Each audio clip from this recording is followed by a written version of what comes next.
Beautiful ആയിട്ടുള്ള muslin silk ഫാബ്രിക്കിലെ floral പ്രിന്റും അതുപോലെ ക്രോഷ്യയുടെ lace വർക്കും ചെയ്തിട്ടുള്ള സൽവാർ സെറ്റാണ് ഈ വീഡിയോയിൽ നമ്മൾ കാണുന്നത്.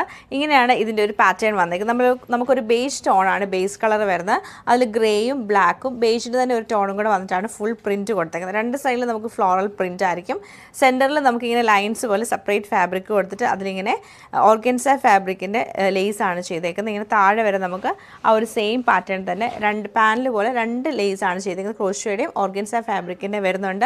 ദാമനിലേക്ക് വരുമ്പോൾ സെയിം ഓർഗൻസ ഫാബ്രിക്കാണ് കൊടുത്തേക്കുന്നത്. അതുപോലെ നെക്ക് ലൈൻ വരുമ്പോഴത്തേക്ക് നമുക്ക് സെപ്പറേറ്റ് ഓർഗൻസ ഫാബ്രിക്കിൽ എംബ്രോയ്ഡറി ചെയ്തതും നെക്കിലല്ല സൈഡിൽ നമുക്ക് ഈ ഒരു മിറർ വർക്കും ചെയ്ത് ഹൈലൈറ്റ് ചെയ്തേക്കുവാണ്. ബാക്ക് സൈഡും സെയിം പ്രിൻറ്റ് തന്നെയാണ് വരുന്നത്.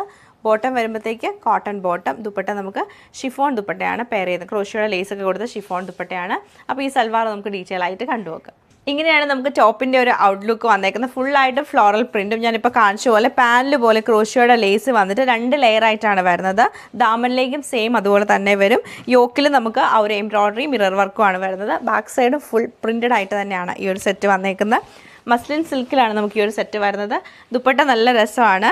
അതായത് പ്ലെയിൻ ഷിഫോൺ ദുപ്പട്ട വന്നിട്ട് അതിൻ്റെ ഉള്ളിലൂടെയൊക്കെ ക്രോഷ്യയുടെ ലേസ് ഇങ്ങനെ പാനൽ പോലെ തന്നെ കൊടുത്ത് ഹൈലൈറ്റ് ചെയ്തേക്കുവാണ്. സൈഡിലൊക്കെ നമുക്ക് ഈ ഒരു ക്രോഷ്യയുടെ ലേസാണ് വരുന്നത്. ഒരു ഡിഫറെൻറ്റ് വെറൈറ്റിയാണ് ഈ ഒരു സൽവാർ സെറ്റ്. നമുക്ക് ബോട്ടം വരുമ്പോഴത്തേക്ക് കോട്ടൺ ബോട്ടമാണ് കൊടുത്തേക്കുന്നത്.